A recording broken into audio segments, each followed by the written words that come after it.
You there, adventurer? Yes, you. Do you desire knowledge of immense worlds and arcane power? A codex of untold stories and lore? Or perhaps simply easy listening for your daily commute? Then feast your eyes, or, more accurately, ears, upon Dungeonpedia. Shit's about to get nerdy in here.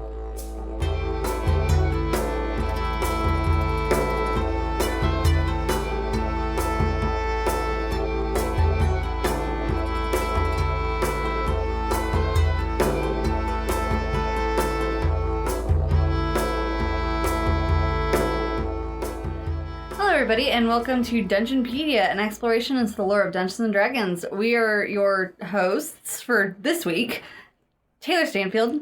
I'm Travis Beasley. And this is our special guest, Jacoby John. There you go. You may recognize him from, if you listen to our actual play podcast, he plays our Warlock Lucian. Yeah. Thanks for having me. The reason we have a Jacoby instead of a Llewyn this week is because Llewyn is very ill, so ill that she can barely respond to text messages. Yeah, it's gotten pretty bad apparently. So, everybody go get your flu shot. Poor Llewyn. We've actually been talking about trying to get Jacoby on here for a while. Anyway. So, it just kind of all fell into place. And also, Jacoby comes over on Wednesdays anyway, so. Yeah, here I am. Yay. So, this will be fun. You weren't a part of the first episode of this. Right. We're doing the Harpers again. I decided that I'm just going to continue down this rabbit hole because it's too fun. Right. But you did at least listen a little bit to the other one, and you got pretty much the gist of it beforehand, so we're going to jump in. Yep. Yes. To their second reformation.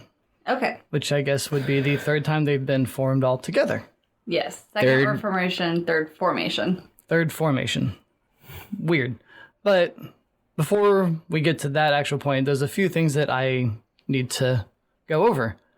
We have to touch just a small bit on Mystra and Elminster specifically.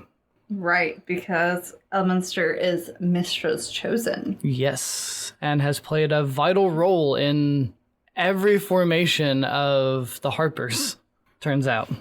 That whole being immortal kind of thing, or effectively immortal thing, kind of, makes you a part of a lot of things. Yeah. Really lets you live out your legacy. Yeah, no shit. Especially, being able to use all the magic and stuff with it. Dude's got it made.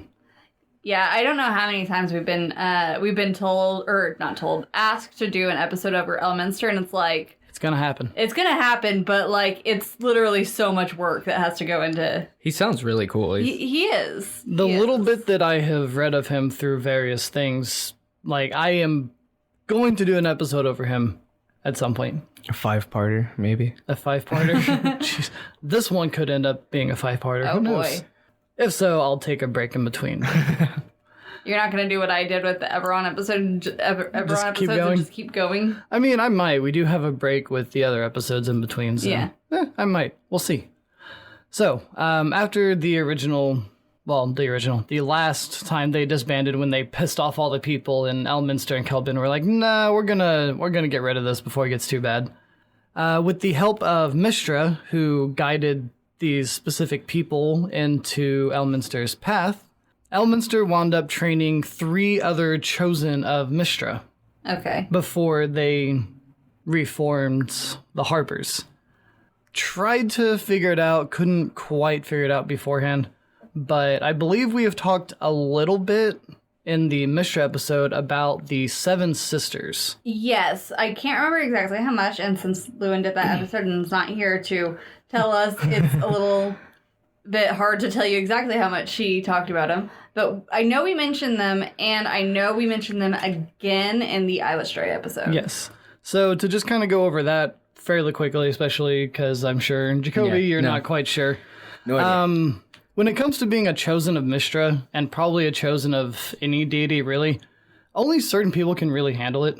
others will like go mad or die from like the power. Right. So pretty much what it said was Mistra saw how Elminster turned out, and seeing that, decided she was going to take the fate of who was going to be chosen out of Fate's hand, basically, and into her own. Oh. She wound up possessing a woman, literally possessing, use the term. She wound up possessing her, managed to get her with somebody that I guess Mistra could see that their bloodline would work. Yes.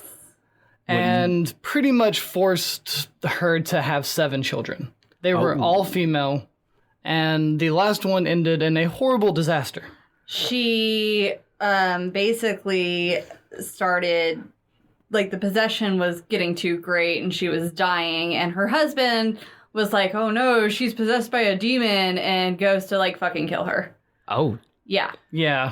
Yeah, pretty much. At that point, Isla Stray, sorry for everyone who listened to the Isla Stray episode. At that point, Isla Stray intervened and was, because there was a woman who, very close to this, had been carrying her own child, but the child died, like, in the womb. And that child was supposed to be the chosen, and she was a drow woman.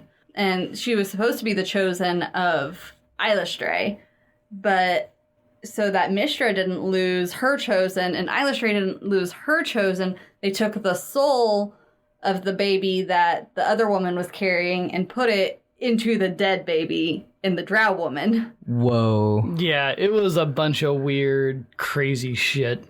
And then that ended up being the 7th sister and also a drow. And also the chosen of 2 goddesses. Wow. Yeah, the fact that she was able to hold the power of like 2 goddesses basically is insane. But 3 of the 7 sisters, Storm, Dove, and Laurel? Laurel? It's Laeral.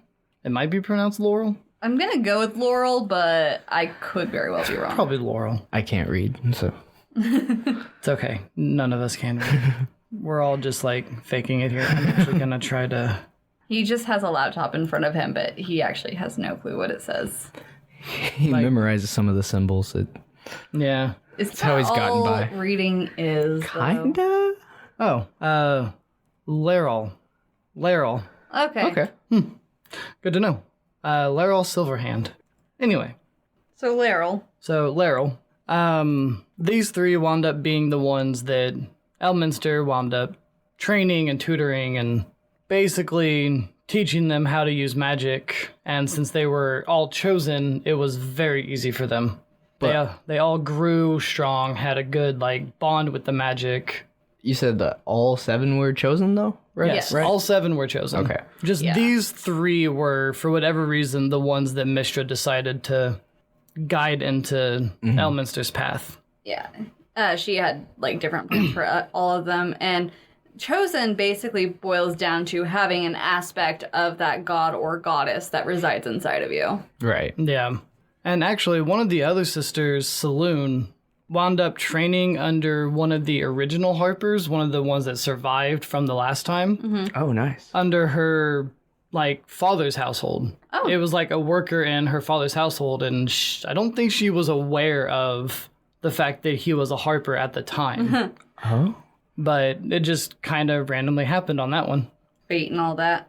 Unfortunately for Saloon, she later died defending Shadowdale from a dragon that was sent by the Cult of the Dragon, which is one of the big bads for the Harpers. I mean, they're big bads anyway, but they're The enemies Harpers of the Harpers. specifically wanted them dead, or did The Cult wanted the Harpers dead? because Okay. the Harpers will pretty much take care of anyone that is committing evil, more or less. They weren't on the list, but they would be at one point. Yeah, they crossed paths in the past and they destroyed some of them. There's actually a little bit about something that they did to the Cult of the Dragon again a little bit later. Ooh. But in the first and only time I've heard about this one, Saloon wound up becoming a spectral Harper after she died. So she's a ghost Harper? Ghost Harper. Ghost Harper. Ghost Harper. I like it. Laryl became Kelbin's consort and senior apprentice of Waterdeep. Kelbin is another one of Mistress Chosen. He's the one that's been kind of like hand in hand with Elminster throughout this whole ordeal. Right. And then for most of 1022 DR, for most of that whole year, Elminster and Kelbin spent it wandering around searching for any suitable adventurers to take up the mantle of the Harpers.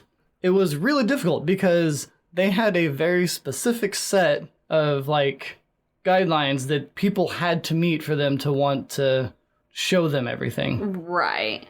Basically, they needed people who were skilled in the ways of the wild in battle, ones with the heart and backbone to dedicate themselves to a cause, but ones that have not yet done so. So it's like when you apply for a job and you need experience, but all of those jobs require experience, and then there's no way in. Yeah, Okay, cool. pretty much. It was incredibly difficult to find someone like that because at the time, most people had already like dedicated themselves to a king or one group or another for their own gain or Right. what have you. So almost everybody was aligned with somebody. It was just hard trying to find anybody. But eventually they did. Storm Silverhand, I forgot to mention this, actually became known as the Bard of Shadowdale, and later became, like, I guess the manager. Basically, she runs the senior branch of the Harpers. Oh, okay. And, like, this next reformation, she ends up running the senior branch. It's a weird way to phrase it. Yeah, like, because my image is, okay, so when the Harpers fuck up my latte, I can ask to speak to her. Yes, I was just trying to enjoy my latte, and suddenly there was blood on the table because one of your people killed somebody. So I'm going to need, like, in-store credit. I'm not picky, all right? I'm not trying to be a Karen about it. Don't be a Karen about it. So the group that they found was a nameless band of druids, bards, and rangers that were exploring the forests of Cormyr, which was... one of the homelands of the elves, right? Yes, I believe so. That part Apparently, Cormyr was also known as the Forest Country and the Land of the Purple Dragon. Ooh. Purple dragon? Yeah. Purple dragon. It was an independent nation in Faerun, basically. But they were wandering the forests, defeating brigands, which I love that word. It's a good word. I don't know why I have always loved that word. Brigands. Brigands. Basically, they were all doing this to earn, like, royal favor. So they weren't dedicated to anybody. They were just trying to get any sort of favor. Get some clout. Yeah. They were all, like, sons and daughters of, like, nobles or rich merchant families. Ew. Yeah, so they were all trying to just, Ew. like, get their own sort of recognition, I guess, apart from their families. Relatable. Yeah. They were led by two people. Two specific people led them anyway. One of them was called Finder Wyvernspur. Very cool name. Wyvernspur. It's a hell of a name. That is a hell of a I name. always pronounced it Wyvern, but I've heard lots of people pronounce it Wyvern, and I just don't know anymore. See, I've always pronounced it as Wyvern, so I like wyvern better. sounds, I don't know, more menacing. He was a bard of charm, confidence, and extreme arrogance. Hell yeah. And then Ulzund Hawkshield, who was a grim ranger of great strength. Don't quite know what Grim Ranger? That What, is means- it grim? Like just he's just very like he was just solemn? a very Okay. grim, I guess. I just pictured a Grim Reaper, but, like, ranged. I just imagine a dude with a scowl on his face the whole time. I could picture that, yeah. There were always at least like 10 people in this group. They actually eventually wound up naming themselves the Wonders of Espar. Just, I guess, to get a name out there. Mm-hmm. To sound cool. Yeah. You gotta have a name. Gotta have a name. I learned that from Dungeons and Dragons. Gotta have a name. Finder actually wound up attracting 2 other musicians of noble families and I guess convinced them to like run away from their families with the group.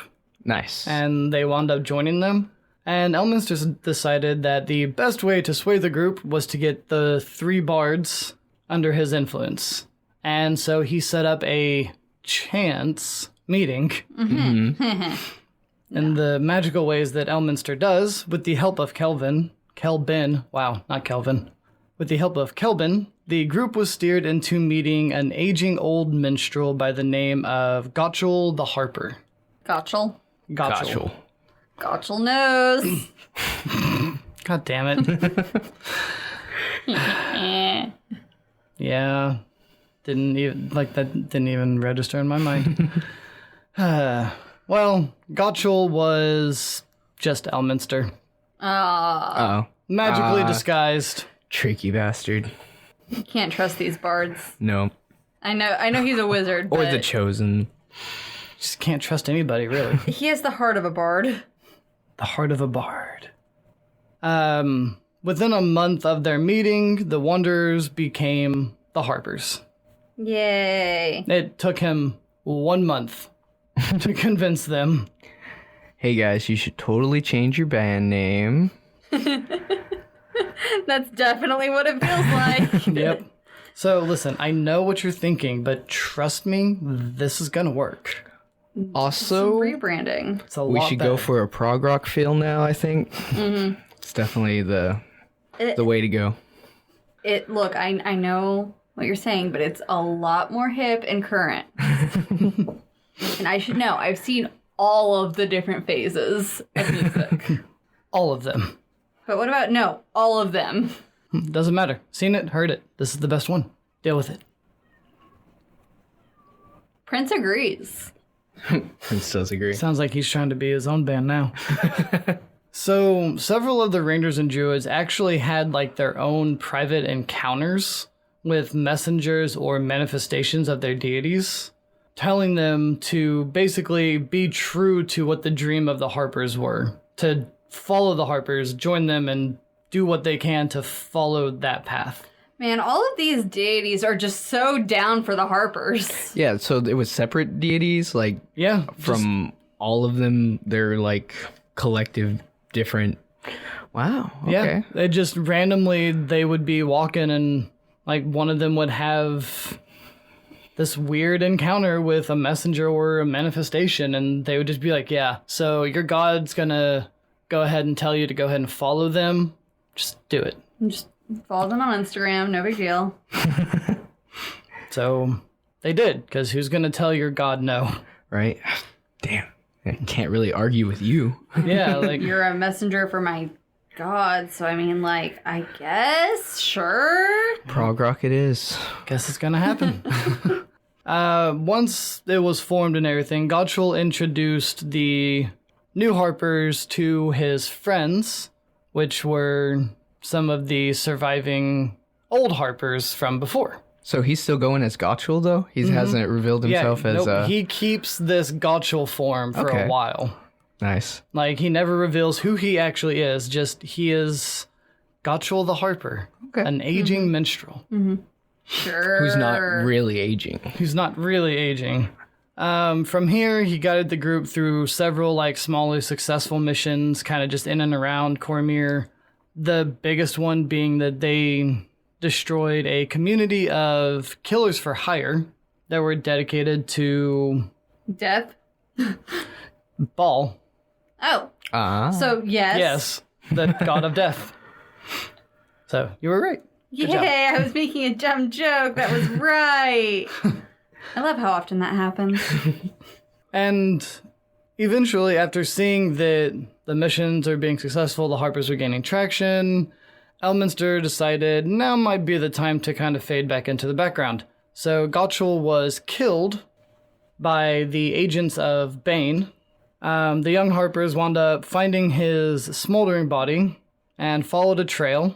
I cannot overstress how many air quotes there are, y'all. Yeah, so I don't really know exactly how he made the smoldering body part. I don't really know. Did you just say the s'more body part? The smoldering? Okay, I definitely heard the s'more body part, and maybe I just want s'mores. I don't know.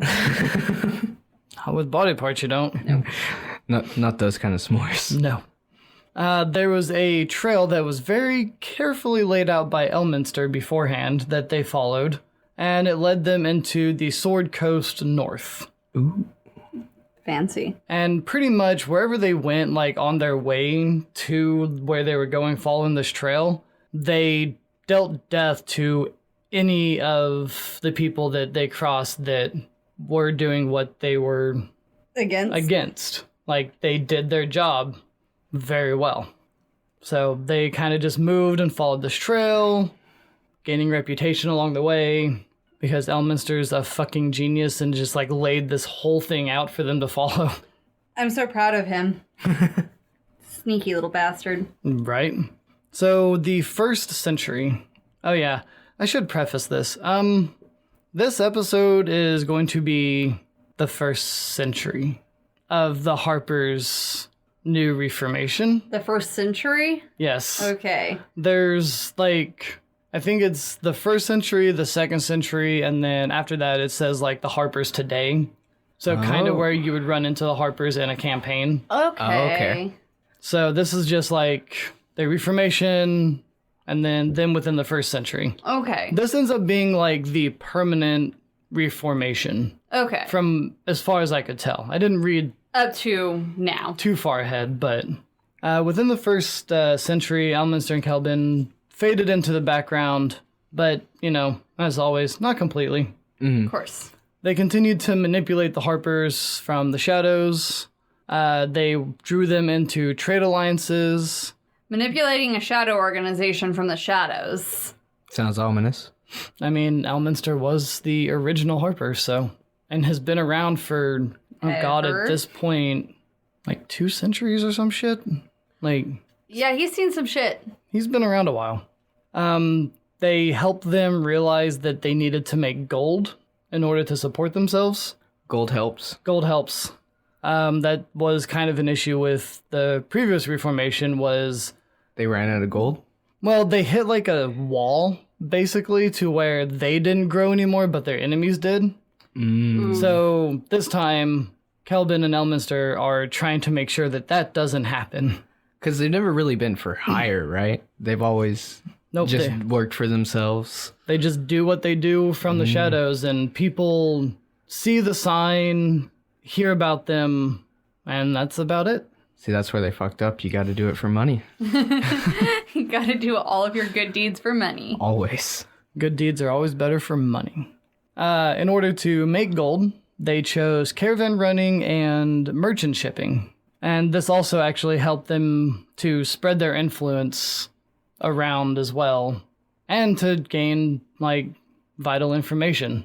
Yeah. Because they're now running caravans and trading, and now they're going to all these different places. They can get more information. Their influence is kind of spreading. I remember in the last one you said that they didn't travel in packs. Are they traveling in a pack this time, or are they spreading themselves out again? Yeah. So it didn't exactly specify, but I would assume that as far as like caravan running, they're probably in a bigger group now. Yeah. They're probably more just undercover at this point. They probably don't have actually at this particular moment, none of them have the like Harper symbols on them. Okay. So they're not like running around branding the harp and the moon. Right. So they're probably doing it more undercover now. But with each other. And of course, as they like went to the Sword Coast North, they were traveling in a group following that trail. Yeah. At first, being like solitary was beneficial for their survival, but now traveling in groups is more beneficial for their survival. Yeah, especially now that people, their enemies know that the Harpers were a thing. Yeah. And at this point are starting to realize that they are again. Mm-hmm. So they're traveling more in groups now to be Safety a in little numbers. bit more prepared, yeah. Plus, they're still like pretty fresh, right? Like, Yeah, these are all pretty Fresh meat. yeah, fresh and healthy and new and raring to go. Elminster and Kelvin wound up naming certain Harpers Master Harpers. This is like the first rank that they introduced. Because it was like Master Harpers, and then you had Senior Harpers, and then I think it was just Harpers. There's only like 3 ranks. Minus, Elminster and Kelvin, who were archmages and King Harpers. did whatever the fuck they wanted. King Harpers. He's the Harper of I do what I want. Yes. Also, the Master Harpers, I'm not quite sure how they managed to do this, but the Master Harpers wound up, well, I guess part of it is with the help of Mystra, receiving the blessings that the gods had promised to the Harpers before at the dancing place. Okay. Sure. So, when they reformed right before this, they met at a place called the Dancing Place. And Elminster was basically talking to all these clerics and worshippers of different deities, trying to talk them into, like, Joining in. And helping the Harpers. And it eventually turned into everybody getting possessed by their deities. That's right. Okay, I remember now. Sorry. Yeah. No, you're good. Hey, I mean, a refresher is always nice. A refresher is always nice. And their deities wound up promising them like certain abilities and stuff, like Right. enhanced power. So through the help of Mystra and probably Elminster and Kelvin as well, the Master Harpers got Those gifts. those gifts. Nice. They kind of just continued. The Master Harpers were then trusted with naming their own ranks, and they also decided that any Harper could sponsor a person that wanted to become a Harper. They had a whole test, like in order to become a Harper, that was basically designed to make sure that you weren't evil, that you were strong and fit enough, you had a strong mind enough to not like fall to corruption, so on and so forth. So it was kind of difficult. A lot of people didn't make the tests, but some do.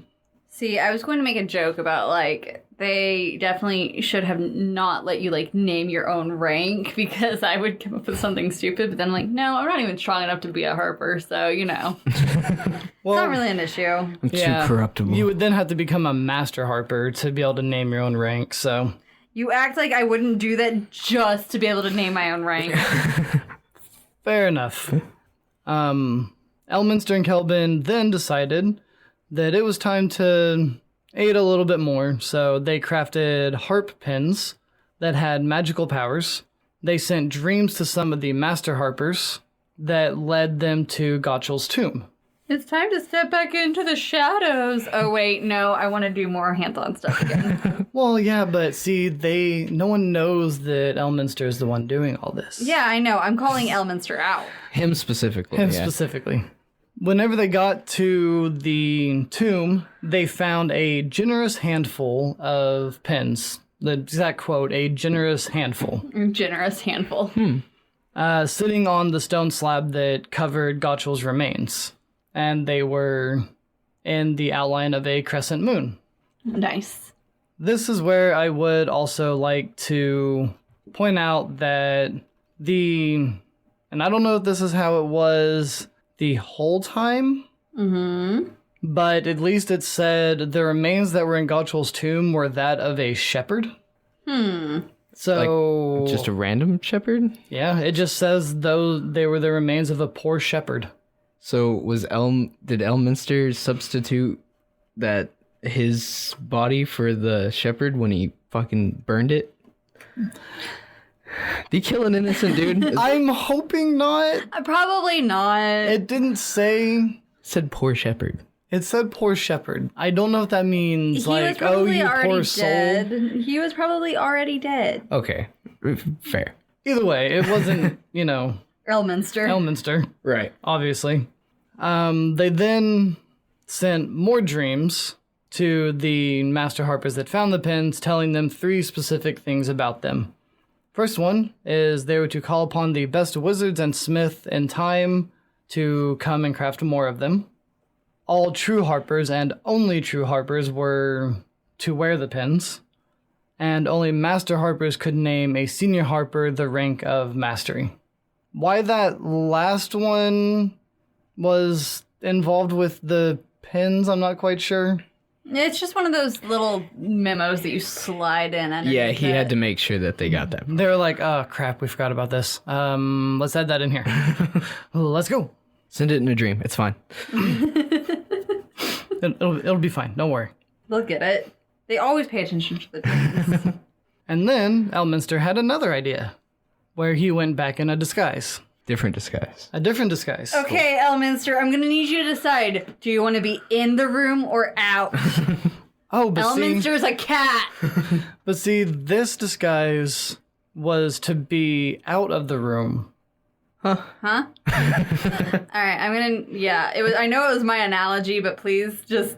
Explain? Yes. Yeah, I'll do it after the break. Fuck you. Eat it. Hey everybody, thank you guys so much for listening to our episode over the Harpers. It has been a rough week for us here. First Llewyn got sick, and then I got sick, and now Travis is kind of getting through a quick, headache, illness thing, so it's just me this ad break. I'll try and make it as short and sweet as possible. As always, we still have our Patreon available. That is at Dungeonpedia, and we have a few tiers available there. And if you're interested in more of our content, and specifically more Jacoby content, he is on our actual play podcast called Projectile Dysfunction, which you can see more of that at our Twitter page at ProjectileCast. But for more Dungeonpedia content, you can follow us on Twitter and Instagram at Dungeonpedia. And this was a continuation of a suggestion. And because Travis keeps track of that, I actually don't have the name of the person who suggested it on me right now, but you can email us more suggestions at dungeonpedia.podcast@gmail.com. As always, don't forget to subscribe to us wherever you listen to podcasts so you can get notifications as soon as the episodes go live. And if you don't mind, please remember to rate us, review us, whatever you can do to help us spread the word. Thank you to Alexandra Nakarada for our theme song, Blacksmith. And with that, I will just get you right back to earlier in the week, us with less sickness. All right. I'm going to need you to explain yourself because I'm still very confused. All right. So Elminster, along with Dove and Storm, disguise themselves as wandering minstrels. So, Elminster's still a minstrel. He's just not Gottschall.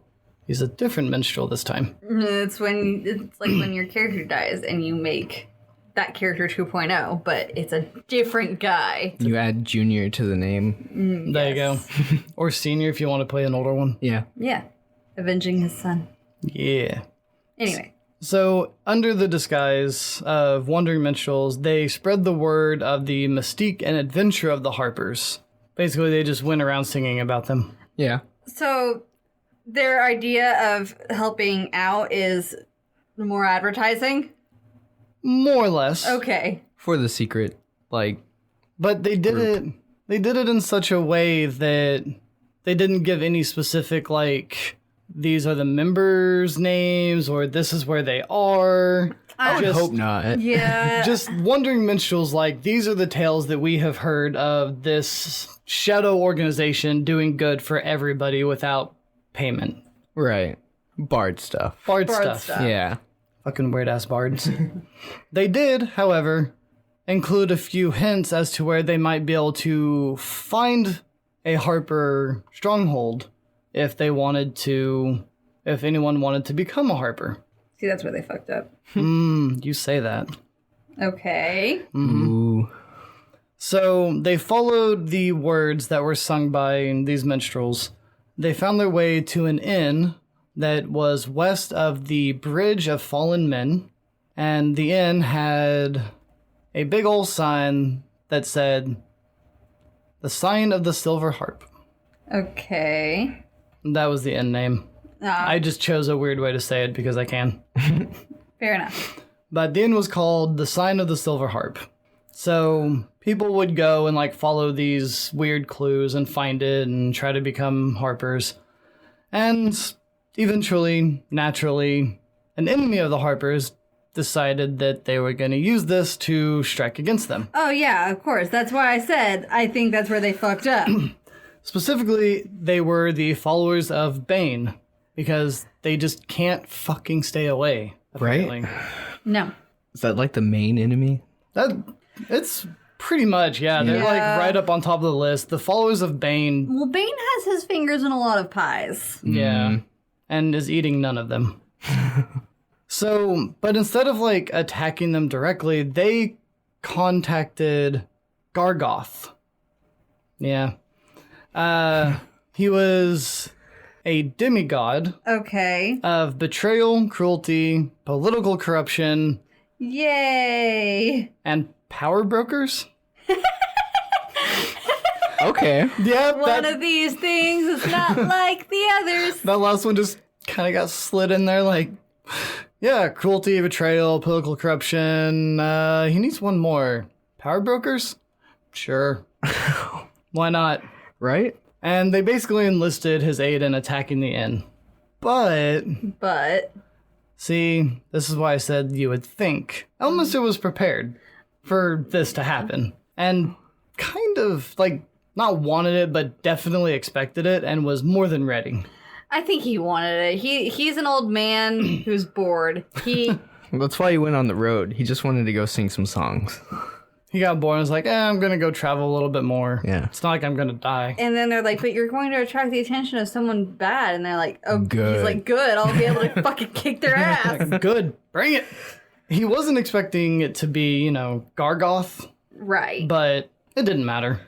No, because he's fucking Elminster and he's a badass. He prepared the inn to basically be a giant trap that had spell triggers everywhere. Of course he did. One of them actually released an enraged beholder No. Oh, that shit. Elminster had trapped in a magical vortex like long before this. What the fuck, my man? Right? You got some rage in there, I think.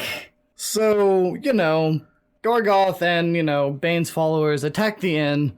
They were hit by these spells that had, like, no source for them to attack because they were just triggering everywhere, just blowing shit up. Mm-hmm.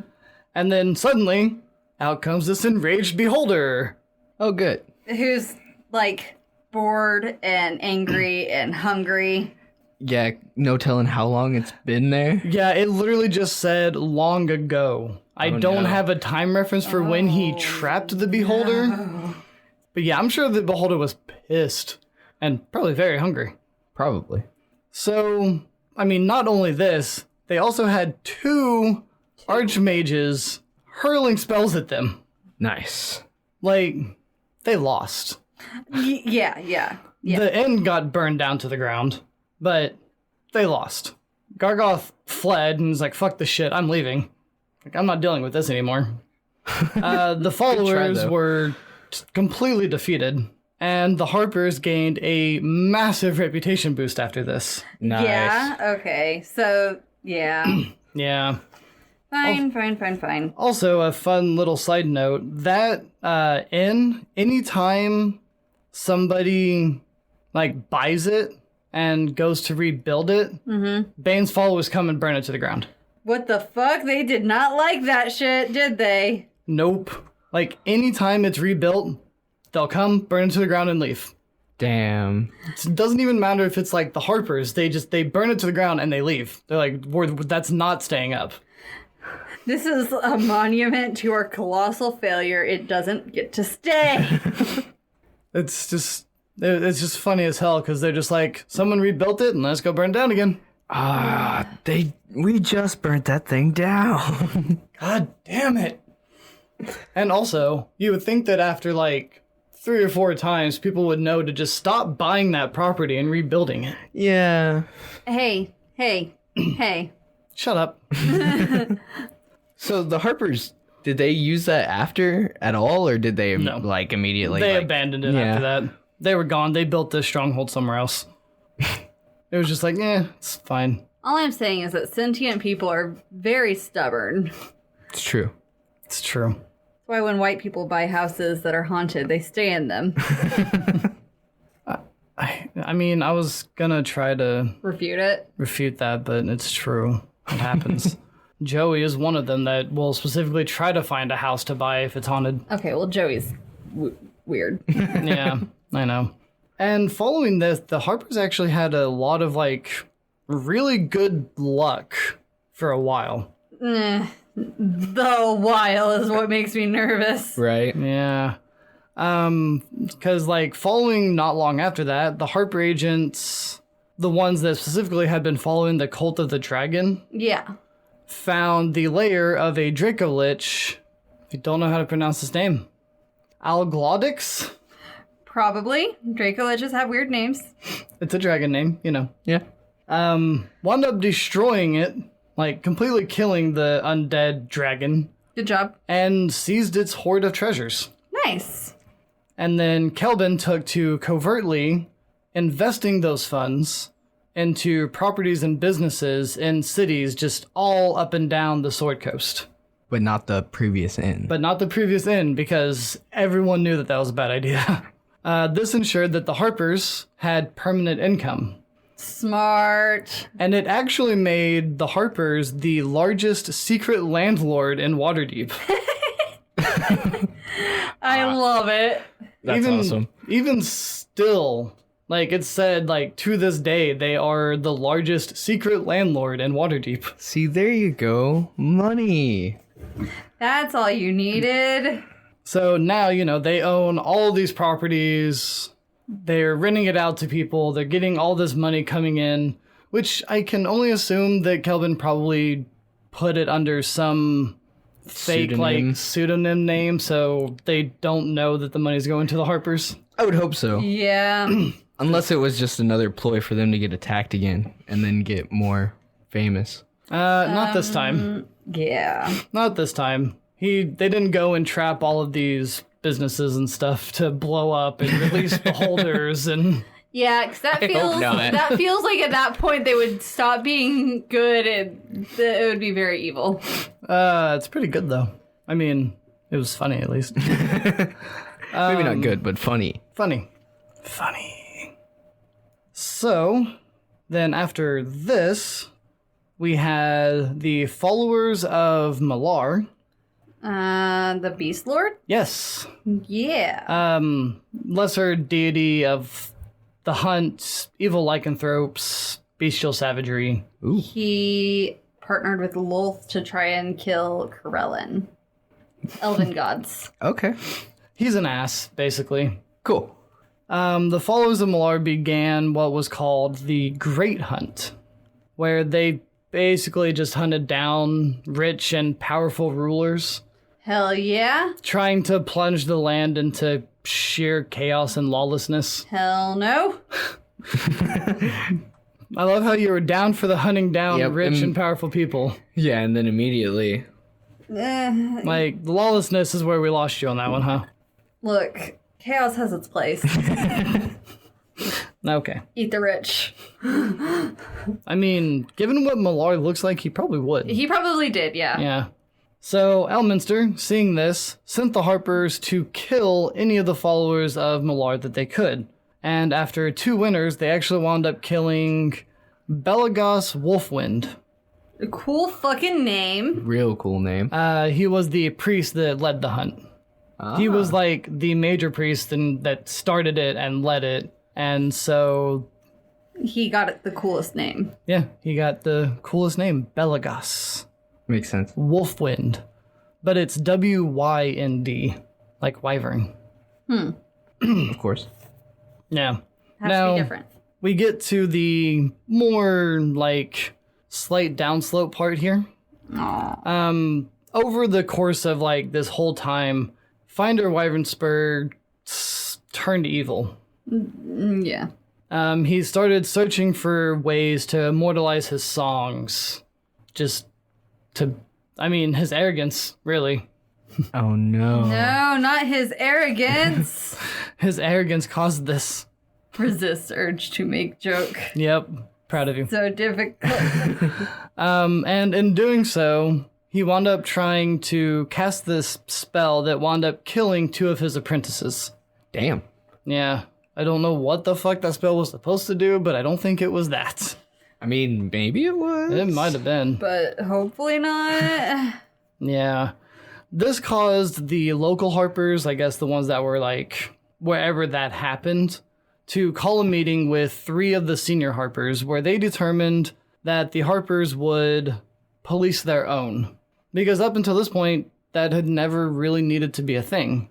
They were all good. Everyone was on the same page, everyone was working together, and suddenly Finder goes and fucks everything up.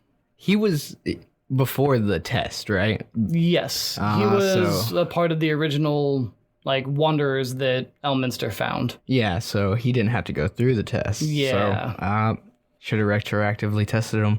Right? I mean, come on, Elminster, you think of everything else, including Right? using a shepherd's body, but you don't test the people beforehand? You didn't see Wyvernspur coming. No one sees Wyvernspur coming. Sorry, I'm sorry. God damn it. And during the meeting, they basically said that the code of the Harpers that was made like on the first formation and that they had stuck to through the history of the Harpers wasn't just something that was said, but was something that needed to be followed to stop them from becoming like any of the other bloodthirsty groups that...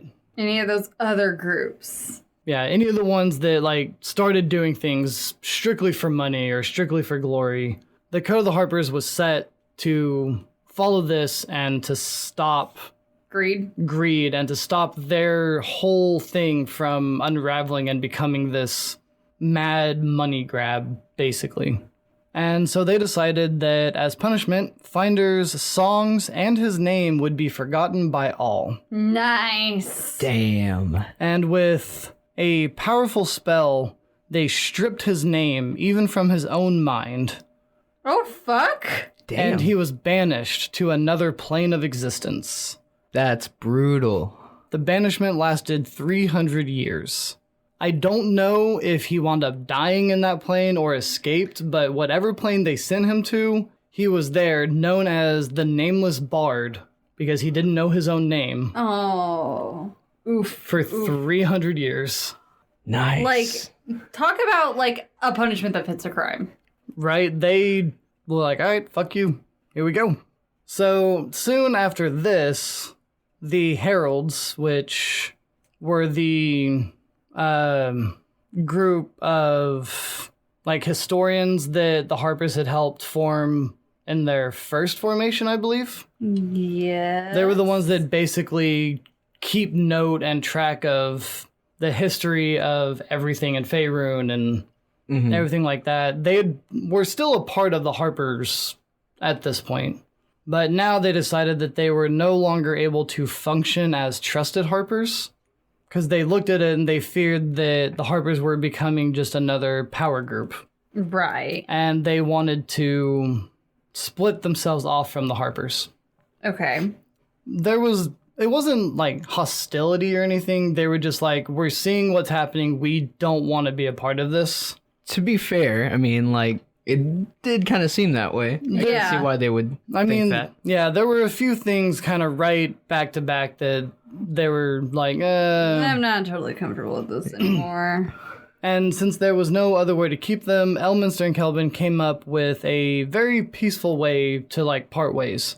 They agreed that the strongholds of the Heralds would always be open to the Harpers for rest and recovery if they were wounded or if they're traveling through. And in return, the Harpers would continue to gather information for and take messages to and from the Heralds. Nice. So they still worked together. They were just They're separate. coworkers and they're coworkers instead of like the same organization, basically. Right. They're not the same department. There we go. See, I thought it was going like the opposite way and they fucking wiped their mind. Oh no. They're like, well, I guess we're going to have to do to you what we did to Finder. Come here. Come here. Come here, boy. No. So then we have the last bit that I'm going to cover here. And this part was just kind of really cool. And this ends the 1st century. we have, yet again, followers of Bane. Fucking Bane. But also, alongside the Cult of the Dragons, saw this whole splitting thing as an opportunity to try and spread rumors around that the Harpers had become so evil that that's why the Heralds left. Twisted it. Yeah, but see, here's the funny thing is no one knew that the Heralds were a part of the Harpers to begin with. Oh, yeah.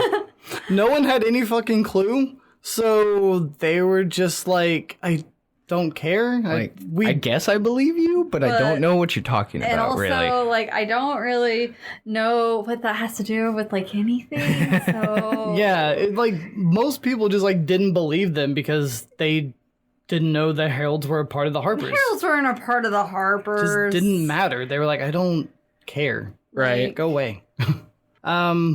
This angered them. No. They were... Demons get angry. They were so angry that no one believed them that the priests of Bane caught a Harper and tortured her to death in public in a city called Selgaunt. Damn. Starting, the lovely domino effect. This angered the Harpers Yeah. to an extreme. Torture, anger the Harpers, no. And in response, they unleashed hell on the priests of Bane. Like, that whole fucking city, any priest of Bane that they find, they unleashed hell on. Any and all agents and magic that they could muster, they sent them against them. They did everything they could against the agents of Bane. Anything that they could pull, they did. Any, favors or what have you, they would call in and be like, hey, we need your help. Come help us kill these people. Damn. Impressive. Yeah. And a little brutal.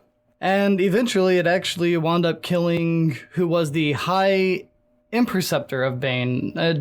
It's basically the highest ranking of priesthood for the followers of Bane. Mm-hmm. Okay. So they killed the highest leader, basically. They killed a high priest. Yeah, they fucked up the followers of Bane.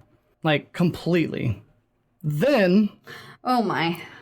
They cast this is a direct quote, many-layered spell that took 4 days to break, that emblazoned the body of the High Imperceptor with a glowing silver harp symbol. Oh, damn. And pretty much just, displayed it and was like, don't fuck with us.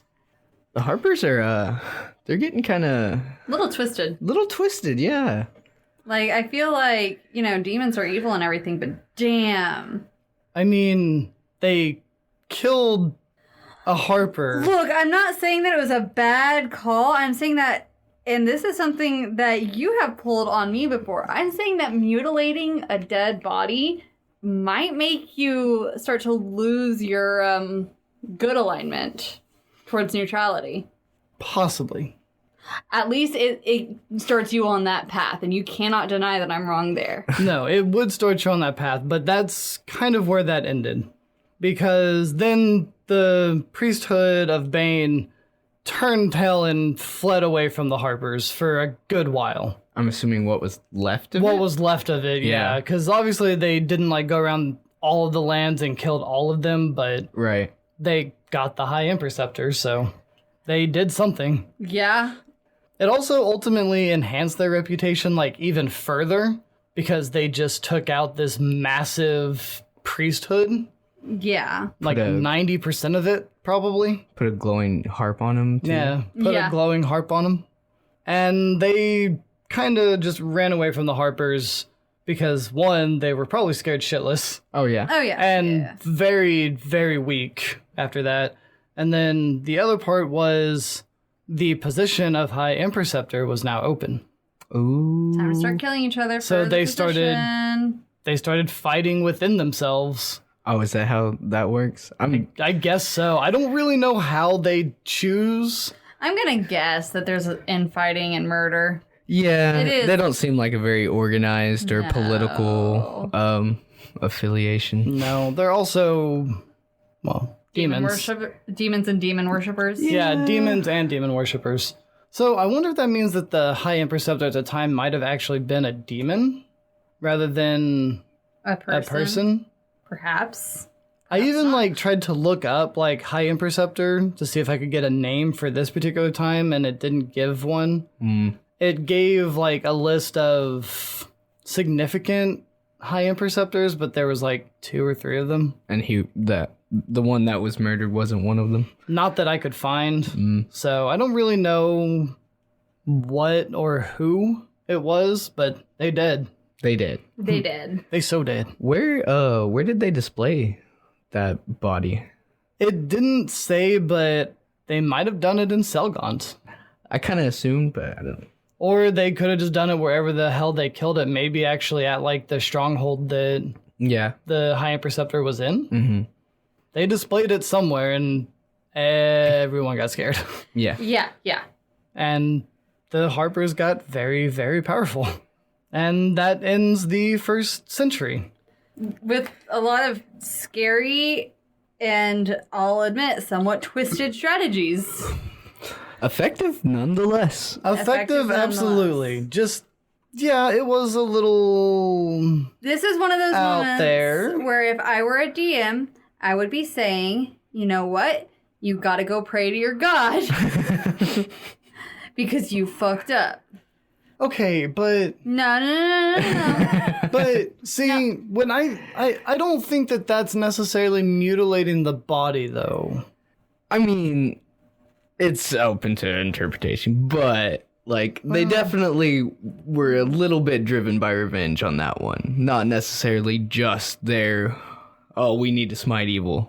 Oh yeah, no, they were driven almost purely by revenge at that point. So, Because like up until then, they had been hunting down followers and stuff here and there where they could find them, but they never unleashed a massive assault right. until then. So they weren't necessarily like corrupted. They were just like a little like blinded by like revenge. Yeah. I'm not saying they're evil. I'm not even saying they're neutral. I am, however, saying it was a chaotic, neutral at best action. It's a slippery slope. It is. They got what, 2 centuries? Or there's the 2nd century, and then I guess the present. And then like the present day. Yeah. Or what would be the present day? Hold on, let me actually see.